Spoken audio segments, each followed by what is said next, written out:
No domingo, no último domingo, eu falei a respeito de Deus e falei a respeito da vontade e do desejo que Deus tem de falar com a gente.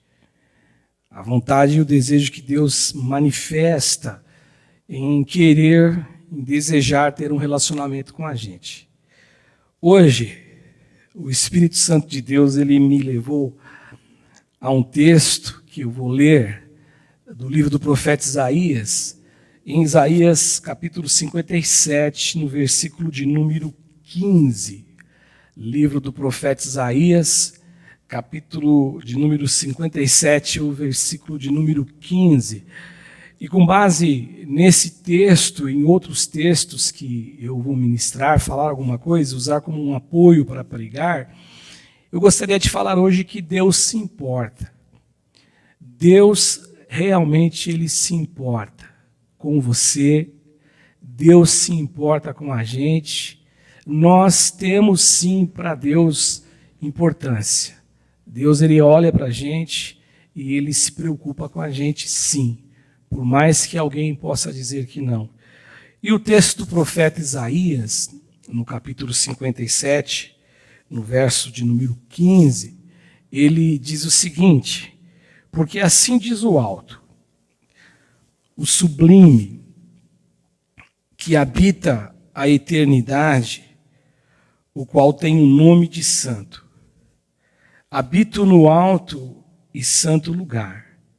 É Deus dizendo por meio da boca do profeta: habito no alto e santo lugar, mas habito também com o contrito e o abatido de espírito, para vivificar o espírito dos abatidos e vivificar o coração dos contritos.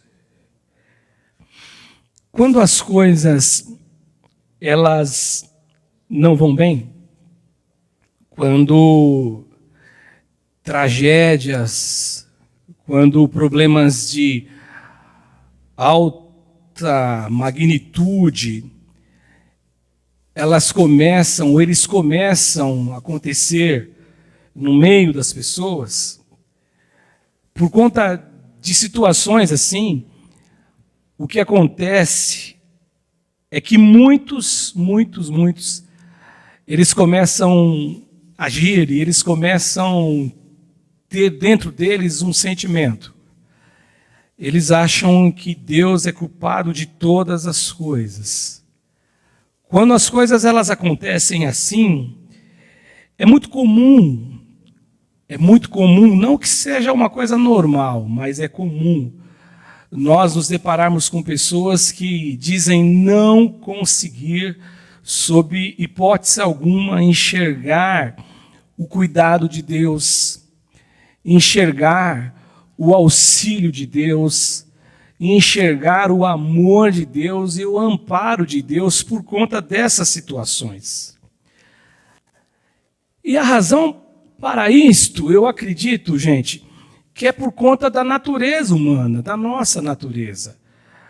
A razão para isso é por conta da natureza humana, da nossa compreensão da vida, a gente não conseguir, de jeito nenhum, conceber na nossa mente que Deus, ele pode ser um Deus que está cuidando de nós quando o caos se instalou, o caos chegou, quando a tragédia tomou conta da gente, quando a situação ela foi, na verdade, se complicando. Eles não conseguem, o ser humano ele não consegue enxergar o cuidado de Deus nessa condição. E o pior de tudo, que por conta dessas situações e dificuldades, por conta destas situações de intranquilidade, são poucos aqueles que conseguem dizer o seguinte: nós temos responsabilidade a respeito disto. São poucos aqueles que conseguem dizer assim: olha, nós somos responsáveis pelo que está acontecendo conosco. pelo que está acontecendo na vida, que é, na verdade, a famosa lei e a verdadeira lei da semeadura. Porque, na verdade, o que está acontecendo muitas vezes, o que está ocorrendo muitas vezes, muito embora é difícil da pessoa aceitar isto, são as consequências de um passado, são as consequências de atos, são as consequências de coisas que foram feitas, que nós realizamos, ou às vezes até coisas que nós deixamos de fazer. E diante disto, então, diante de uma situação assim, surgem os questionamentos. Será que realmente existe da parte de Deus alguma preocupação com a gente? Será que realmente Deus é um Deus zeloso com a gente? Será que realmente Deus ele estabeleceu um cuidado com o mundo, com as pessoas, com o homem? E essas questões, essas perguntas, elas vão ganhando força dentro do homem. Elas vão ganhando espaço dentro do homem. Elas vão ganhando proporções gigantescas dentro do coração, dentro da mente, naquilo que o homem pensa, naquilo que o homem ele discerne como as coisas que ele enxerga no mundo. E as coisas vão acontecendo e isto vai gerando uma desconfiança em relação a Deus. Isso vai gerando uma desconfiança em relação ao cuidado de Deus. Por exemplo, quando você encontra crianças que vão morrendo, crianças que são pequenininhas, que deveriam ser protegidas, mas que a vida parece que marcou a cada uma delas como uma doença muito grave. Quantas crianças que nascem e logo na tenra idade eles descobrem um câncer, um tumor. E isso, na verdade, judia demais dessa criança, judia demais dos seus pais. Então, por conta de situações desse tipo, dessa natureza, as pessoas começam a duvidar, as pessoas começam a repensar se realmente Deus, ele cuida das pessoas. Casamentos que terminam por conta de uma morte trágica, por conta de uma morte tão prematura de um pai ou de uma mãe. E aí existe todo um questionamento a respeito se Deus está cuidando mesmo dessas pessoas. E alguns dizem assim que quando alguém vai falar e sair em defesa de Deus, alguém que fala em nome de Deus e realmente diz assim, não, Deus se importa com a gente, Deus ele se importa com os homens, Deus se importa com a sua criação. Essas pessoas, então, elas dizem assim que esses que assim o fazem, esses são, na verdade, aqueles que defendem a Deus por conta de um romantismo que existe, porque eles se apegaram a alguma força em alguma questão de religião e por conta disso eles tentam amenizar todos os problemas e tentar livrar a barra de Deus. E aí então a pergunta que fica é, será que realmente Deus se importa com a gente? Será que Deus se importa com você? Será que Deus está olhando para você? Será que Deus está vendo o que está se passando com você? E de verdade, meus irmãos, eu estou aqui hoje, em nome de Jesus, e eu vim aqui hoje para dizer para você, em nome de Jesus, olhando para você, daqui onde estou, para dizer para você que realmente Deus, ele se importa com você. Deus, ele não é um Deus indiferente ao seu sofrimento. Deus não fica indiferente às suas lágrimas. Deus não fica indiferente quando você está cercado de dificuldades, cercado de problemas. Deus se importa com você. E por que você diz isso, pastor? Eu digo isso, em primeiro lugar, por experiência própria. Eu já passei por algumas situações, eu não sei se eu poderia dizer muitas situações, mas eu já passei por algumas situações onde eu pude realmente perceber o cuidado de Deus. E muito especialmente quando a gente olha lá da frente, depois que você atravessou por um vale de sequidão, onde você passou por um problema, um deserto, e quando você chega lá numa posição na frente, você olha para trás e você descobre como Deus se preocupa e como Deus cuidou de cada um dos nossos problemas e da nossa dificuldade. E na nossa dificuldade Deus esteve presente, Deus esteve com a gente. E eu vejo isso, em primeiro lugar, eu vejo Deus cuidando desde o início de tudo. desde o início da criação, desde o início da formação do Jardim do Éden, desde o início da formação da terra, da criação dos céus, e quando Deus ele cria os animais nos mares, ele cria os animais selvagens, e Deus ele então cria o homem, a sua imagem e semelhança, eu consigo enxergar logo no início de tudo o cuidado de Deus. E como você diz isso, pastor? Eu tenho a primeira lição no meu coração hoje, para compartilhar com você, quando eu enxergo o homem lá no Éden, ele pecando e tendo como consequência, por conta do pecado dele, o afastamento de Deus. E o texto de Gênesis, no capítulo 3, no versículo 15, que é um texto que todo mundo fala que ele é um protótipo do Evangelho, o início de tudo, quando Deus ele está mantendo um diálogo com a serpente. Deus diz assim para a serpente: eu porei inimizade entre ti e a mulher, entre a tua descendência e o seu descendente. E aí Deus diz assim para a serpente: este te ferirá a cabeça, e tu lhes ferirás o calcanhar. O que você precisa saber? O que a humanidade precisa saber? E muitos rejeitam este fato. É que quando o homem ele peca, o pecado nos afastou da comunhão com Deus. Quando o homem decidiu escolher por um caminho que não era o caminho que Deus tinha indicado a ele, que não era um caminho que Deus tinha aconselhado ele, este pecado, este ato de desobediência, isso deformou a criação perfeita. Ele deformou aquilo que o homem era antes de conhecer o pecado. O pecado criou, na verdade, um grande abismo entre Deus e entre os homens. Uma vez eu ouvi uma frase do pastor Ariovaldo Ramos, que o pastor Ariovaldo Ramos disse assim: quando o homem pecou, com o pecado foi aberta uma porta gigantesca, cujo nome dessa porta é possibilidades. E com isso muitas coisas acabaram entrando no mundo, penetrando em todo aquele convívio da alma humana, do homem.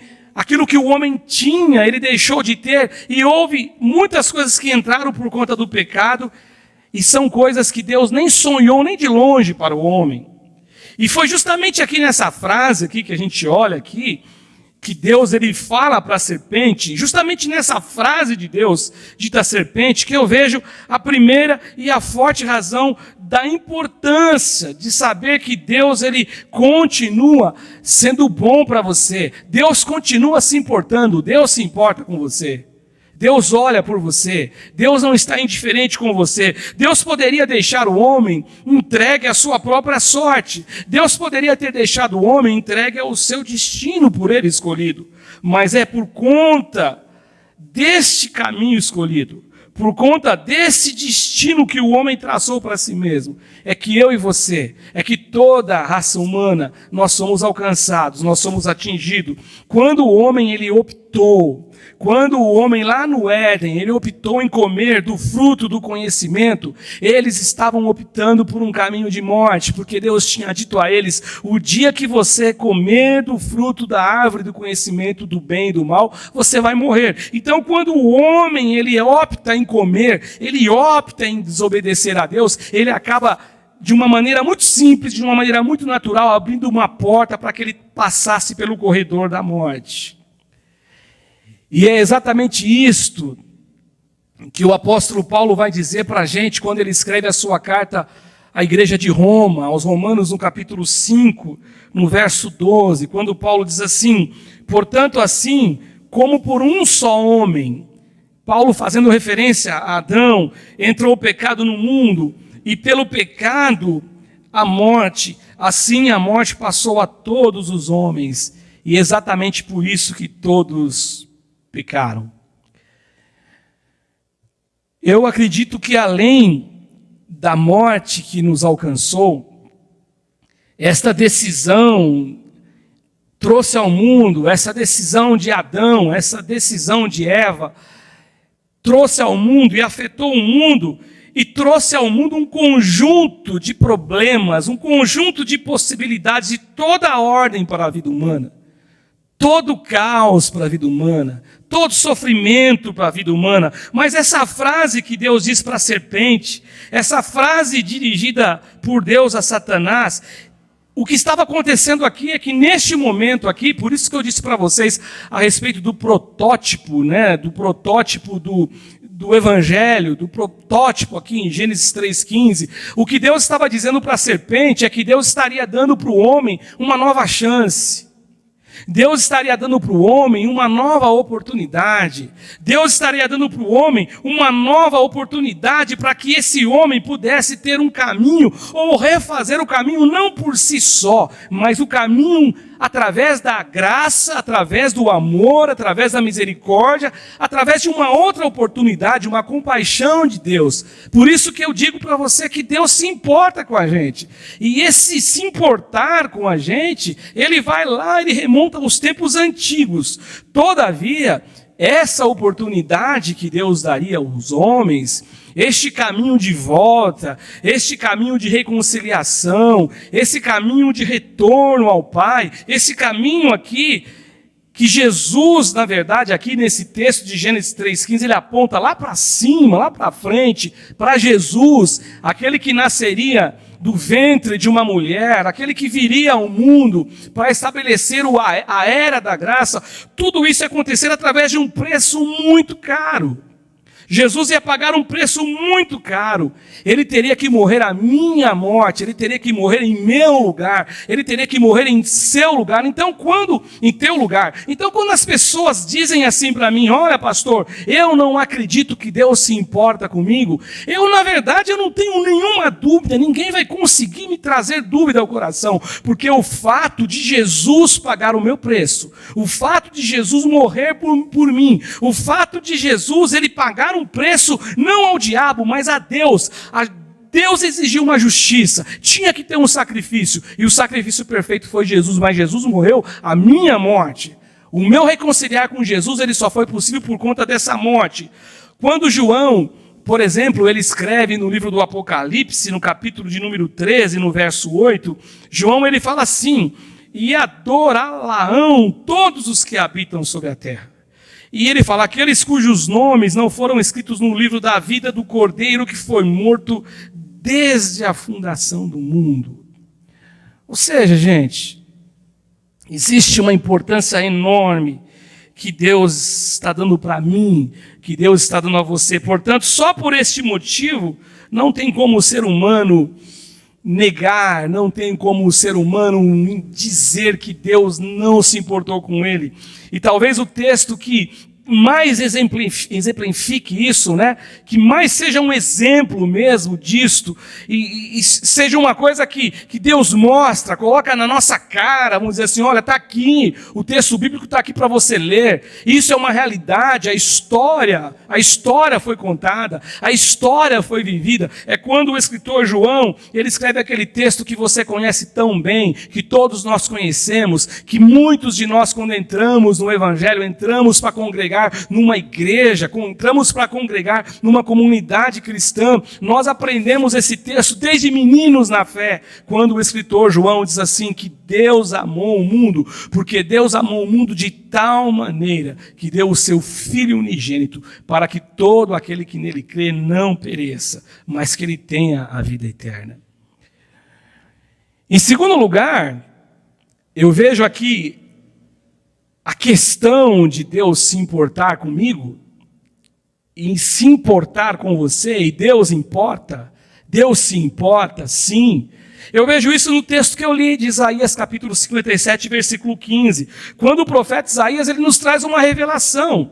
E a revelação que o profeta Isaías nos traz aqui, é que ele revela para a gente que Deus ele se encontra com o homem, Deus ele sai do seu estado natural, do seu A palavra pedestal acho que não ficaria legal aqui, mas aquele lugar sublime, aquele lugar santo, aquele lugar de absoluta santidade, Deus ele sai dali e ele vem, ele habita junto com aquele que vive luta, com aquele que vive dificuldade. Porque é exatamente isso que diz o texto, porque assim diz o alto, o sublime, que habita na eternidade, o qual tem o nome de Senhor, habito no lugar santo, num santo lugar, e também com aquele que é abatido, contrito, abatido de espírito. Para que ele faz isso? Aí o profeta Isaías diz, para vivificar o espírito dos abatidos e vivificar o coração dos contritos.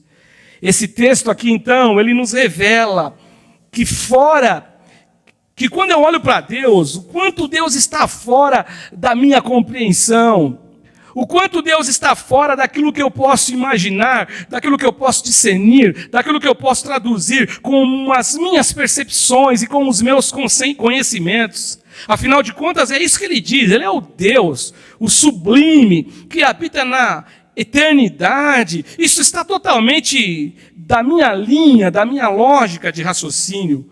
Quando o escritor de Isaías diz isso, ele está dizendo que esse Deus aqui, ele está vestido, ele está coberto com um manto de santidade absoluta. Ele habita onde os nossos olhos não penetram. Ele habita num lugar inacessível, lugar santo. Assim diz o alto e o sublime que habita na eternidade. O meu olhar não penetra, eu não consigo compreender, eu não alcanço isto. E este Deus que habita neste lugar, ele vem, e o profeta Isaías diz assim, em nome do Senhor dos Exércitos, em nome de Deus, ele fala assim, eu habito num lugar assim, que os olhos humanos não penetram, que a mente humana não consegue conceber uma ideia, mas eu também habito com aquele que é contrito de espírito, aquele com o coração abatido, e é exatamente isso que me comove, gente. É exatamente isso que me leva a pensar e exatamente isso que me fez levar essa mensagem ou trazer essa mensagem a você hoje. Porque é isso que me comove, saber que eu tenho um Deus, que a gente serve um Deus, que a gente pôde conhecer pela graça e misericórdia um Deus, que ele tem um lugar único. Ele está fora, como diz Paulo quando ele escreve a sua carta a Timóteo, ele fala assim, que Deus habita na luz inacessível. E um dia eu ouvi um pastor pregando dizendo o seguinte, quando eu olho para a luz, aqui nós temos uma luz, eu tenho uma luz que está me iluminando, essa luz ela está coberta com um pano para que eu consiga olhar para ela, mas sem esse pano, essa luz ela vai me ofuscar os olhos, eu não vou conseguir enxergar direito, eu não vou conseguir nem ler a Bíblia aqui por conta do ofuscar dessa luz. E a Bíblia fala que Deus ele habita na luz. Paulo diz de uma luz inacessível, uma luz que não tem acesso. Por exemplo, então quando eu olho para Deus, essa luz ela me cega. Essa luz ela me cega de tal modo que eu não consigo sem Ele andar e trilhar um caminho. Agora, este Deus que habita neste lugar é o Deus que, na verdade, Ele olha para você que está passando luta, Ele olha para você que está enfrentando dificuldade. E aqui, Ele diz o seguinte, nesse texto aqui, Ele olha para aquele que o coração se encheu de angústia. Ele olha para aquele que o espírito desfaleceu. Ele olha para aquele que o espírito desfaleceu por conta do dia mau que chegou, por conta da angústia que bateu na porta. Ele olha para este aqui que tem o espírito desfalecido por conta do caos que se instalou. Ele olha para esse que o espírito desfaleceu por conta da alegria, ter perdido lugar para a tristeza. E é justamente para esses aqui que Deus ele deixa o seu trono de eternidade e ele vem, e ele anda junto, e ele caminha junto, ele se revela, ele se mostra, porque Deus ele se importa. É justamente para esses que Deus socorre, trazendo a eles o vigor, trazendo a eles a força. Aqueles que tinham o espírito abatido, aqueles que não tinham alegria no coração, agora eles são energizados por esse poder desse Deus que se importa. O Deus que se importa com você, o Deus que se importa comigo. E em terceiro lugar, eu vejo Deus se importando com o homem, quando ele se manifesta, quando eu vejo essa manifestação dele a nós, aos homens, por meio de Jesus. Eu vejo então, em primeiro lugar, essa manifestação de Deus lá no início de tudo, quando ele cria uma possibilidade, quando o homem desobedece, o homem fere o princípio, o homem cria entre ele e Deus um abismo enorme, gigantesco, mas Deus ele entra com uma providência.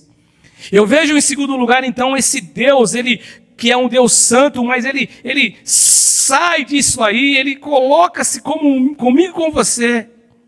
É lógico que ele não deixa de ser Deus, ele continua sendo Deus, mas ele vem e ele habita com um contrito de coração, com um contrito de espírito, o espírito abatido. É com esses que Deus está caminhando. E eu vejo em último lugar essa manifestação de Jesus, que é a prova de quanto Deus ele se preocupou comigo e com você. O evangelista João, quando ele escreve o seu evangelho, no verso 1, aliás, no capítulo 1, logo de cara, no verso 14, João fala assim: o verbo se fez carne. A palavra, o Logos se fez carne. Ele habitou entre nós. E aí, João, ele dá as credenciais de Deus, de Jesus. Ele habitou entre nós, cheio de graça, cheio de verdade. E ele diz assim: nós vimos a sua glória, a glória do unigênito do Pai. Quando a gente olha para um texto como este, e a gente é obrigado a olhar para Jesus, e quando eu olho para Jesus, gente, e eu começo lendo os evangelhos, olhando para tudo que Jesus fez, tudo que Jesus viveu, se a gente for honesto de verdade conosco, não tem como a gente dizer que Deus não se importa com a gente. E a gente vai caminhando no evangelho. Eu digo no evangelho agora, nos 4 evangelhos. A leitura, lendo tudo que Jesus fez, como ele se manifestou, como ele andou, como ele curou, como ele abraçou, como ele confrontou os religiosos, como ele deixou os pecadores se sentirem totalmente confortáveis, não em seu pecado, mas diante dele, com a possibilidade de uma restauração. E, por exemplo, quando eu olho para Jesus, eu vejo como ele tratava os pecadores. Paulo disse assim em Romanos 5,8, que Deus prova o seu próprio amor para conosco. Como dizer que Deus não se importa com a gente, meus irmãos? Como alguém pode dizer que Deus não se importa, que Deus não nos vê, que Deus não nos enxerga, que Deus ele se tornou um Deus que não está nem aí com a gente? Deus prova o seu amor para conosco, o seu próprio amor para conosco, pelo fato de ter Cristo morrido por nós, sendo nós ainda pecadores. E quanto amor Jesus demonstrou pelos pecadores. Exemplo de uma pessoa que a Bíblia classifica como uma pecadora, aquela mulher adúltera. De João, no capítulo 8 do seu evangelho, onde os escribas e fariseus, eles só tinham um desejo, de apedrejá-la. Ela foi pega em adultério. Eu não vou entrar agora nos detalhes, mas trouxeram apenas ela e não um homem que adulterou com ela, porque na verdade, no fundo, o que eles queriam era testar Jesus. Mas só que essa mulher, a história você conhece. E lá no final da história, depois que Jesus vence algumas etapas com os fariseus e contra os fariseus e os escribas, o texto diz assim que Jesus disse à mulher, né? Erguendo-se Jesus e não vendo ninguém mais além da mulher, depois que todos foram saindo, quando Jesus disse: quem não tem pecado, que atire a primeira pedra, perguntou Jesus à mulher: mulher, onde estão aqueles teus acusadores? Ninguém te condenou? Respondeu ela: ninguém, Senhor. Então ele lhe disse: nem eu tampouco te condeno. Vai e não peques mais. Como dizer que Jesus não se importa? Quando Você abre a sua Bíblia no livro de Lucas, no capítulo 7, você encontra um Jesus compadecido de uma mulher viúva, que agora, além de viúva, ela perde o seu filho, a viúva de Naim. Jesus, ele se importou com essa mulher, ela sofria, ela estava sozinha, ela não tinha ninguém, ela não tinha uma figura masculina para ajudá-la, para representá-la, e agora ela perde o seu filho também.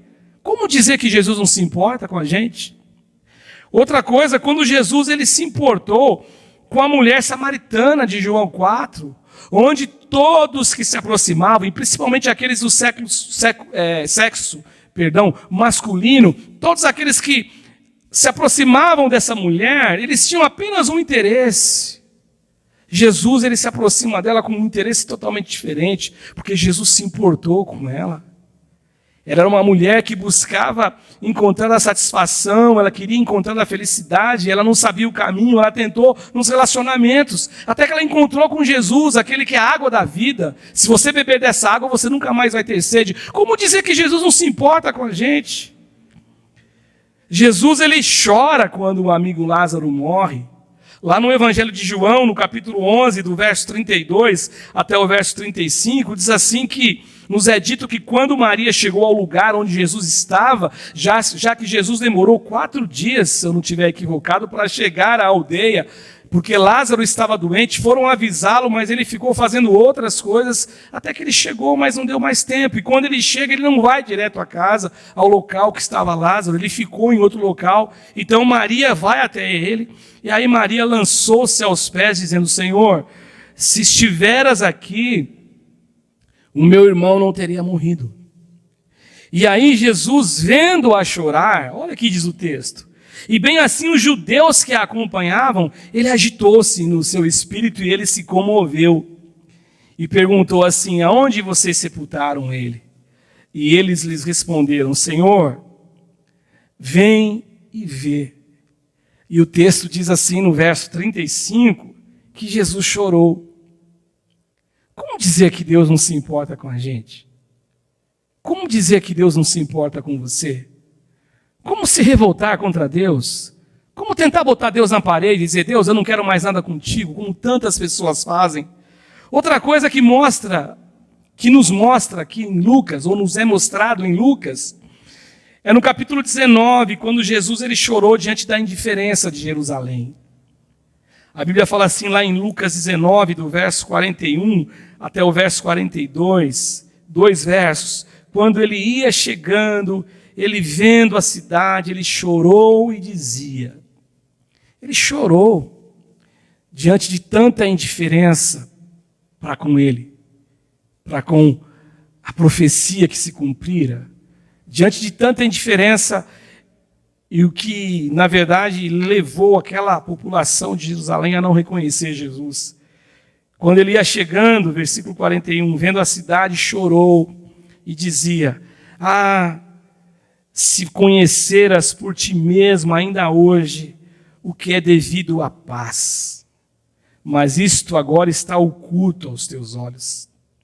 Ainda demonstrando a preocupação dele, o se importar dele com a Jerusalém, ele disse assim lá em Lucas 13:34, Jerusalém, Jerusalém, que mata os profetas e apedrejas os que te foram enviados.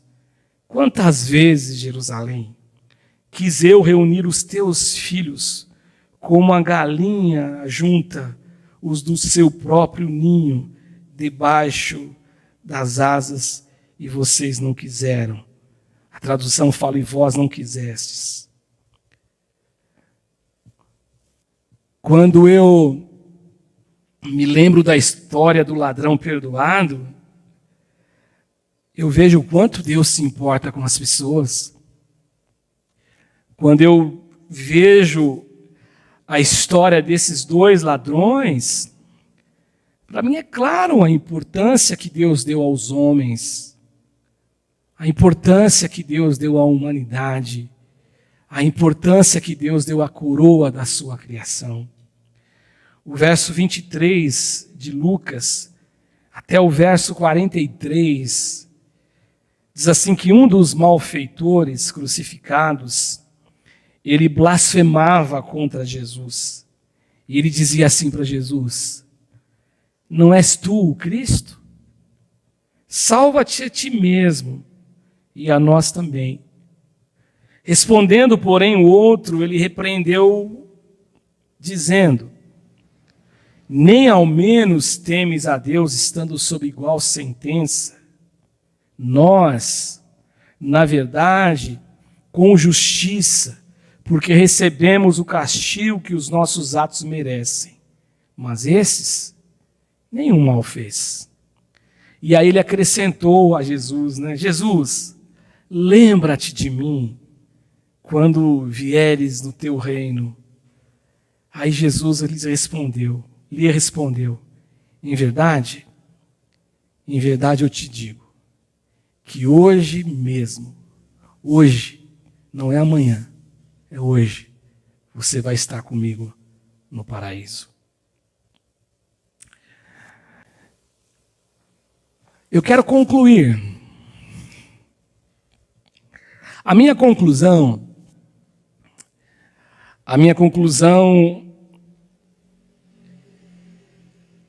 que eu olho, que eu penso sobre a questão de Deus se importar com a gente, de Deus se importar com você. Para mim isso é nítido, é claro. Você pode perguntar assim para mim: pastor, você já teve alguma passagem da tua vida que você foi acometido por alguma síndrome de desconfiança de Deus? Irmãos, para ser bem sincero com vocês, eu acredito que não. Eu poderia dizer para vocês que não foi fácil o que eu passei.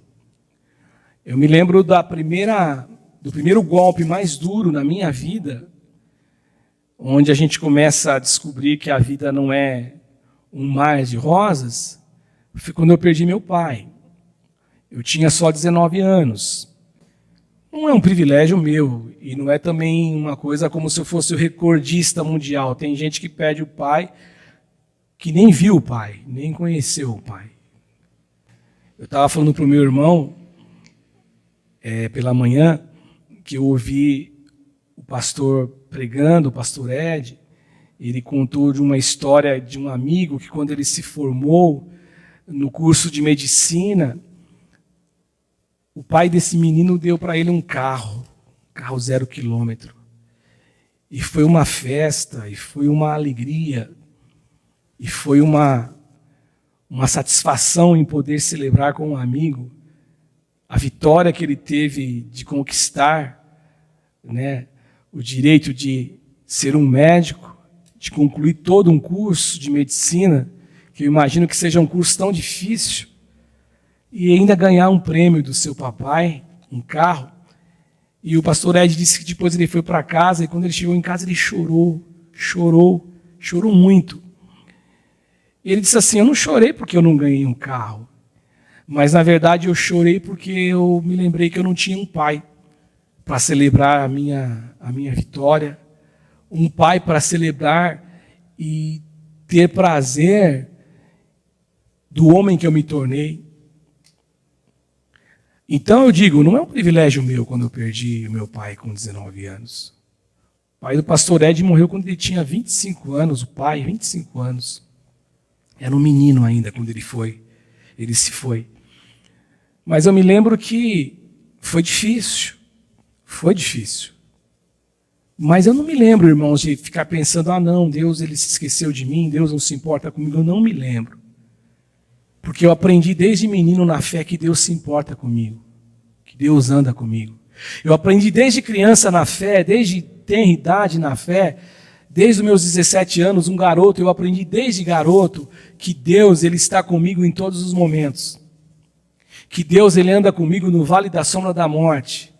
Que Deus está comigo em qualquer situação. Que Deus está comigo nos verdes pastos verdejantes, mas no vale da sombra da morte ele está comigo também. Eu aprendi desde garoto que todas as coisas contribuem para o bem daqueles que amam a Deus. Eu aprendi que tudo, de todas as coisas, Deus ele vai fazer com que isso sirva de bênção para mim e para você. Agora, eu não estou dizendo que é fácil. E eu quero concluir dizendo exatamente isso, que eu vejo Deus se importar com a gente. Quando Deus ele se predispõe a corrigir um erro que foi meu, um erro que foi teu, um erro que foi dos nossos pais, Adão e Eva no Éden, que tinham tudo. E um dia também eu ouvi uma mensagem, eu não me lembro de quem, que Jesus ele derrotou Satanás no deserto, numa situação totalmente contraditória, numa situação totalmente contrária a ele. E os nossos pais, Adão e Eva, eles foram derrotados no Éden por Satanás, onde eles tinham tudo ao seu dispor, mas eles erraram. Mas mesmo assim, Deus se importou com o homem. Deus se importou com você, porque você foi tocado por esse pecado. Você foi alcançado por esse pecado. A morte te tocou. Hoje você tem que encarar essa verdade. Você vai morrer um dia, eu vou morrer um dia. Um dia você vai receber a notícia, pastor Cássio morreu, porque essa é a realidade que eu tenho que enfrentar. O último inimigo a ser vencido é a morte. Mas Deus se importou com a gente. Deus se importou com você. Porque Ele fez isso lá no Éden. Lá no Éden, Ele corrigiu um erro, uma rota. Ele fechou uma porta. Ele fechou um corredor de morte que o homem abriu. Eu vejo que Deus nos ama porque Deus teve disposição. Deus ele sai do seu lugar de santidade, da luz inacessível, e Ele vem, Ele habita com os homens, com um contrito de espírito, com um abatido de espírito, com o coração que se angustia, com o coração que chora, com o medo que surge dentro da gente. Ele fez isso. E por último, quando eu olho para Jesus, quando eu vejo em Jesus a capacidade de Deus nos amar, e eu encerro mesmo para orar, que eu vejo que Deus ele se importa, que Deus se importou na hora incerta. Ele se importou, Ele se importa e Ele sempre se importará por você e por mim. Porque o texto de João, que eu já falei aqui hoje, diz assim, que porque Deus amou o mundo de tal maneira que deu o seu Filho unigênito, para que todo aquele que nele crê não pereça, mas tenha a vida eterna. E aí Jesus fala assim, porquanto Deus enviou o seu Filho ao mundo, não para julgar o mundo, não para que julgasse o mundo, mas para que o mundo fosse salvo por ele. Portanto, gente, não tem como a gente olhar com indiferença para Deus. Não tem como o meu sofrimento ser maior do que o amor de Deus. Eu não tenho como negar este cuidado de Deus.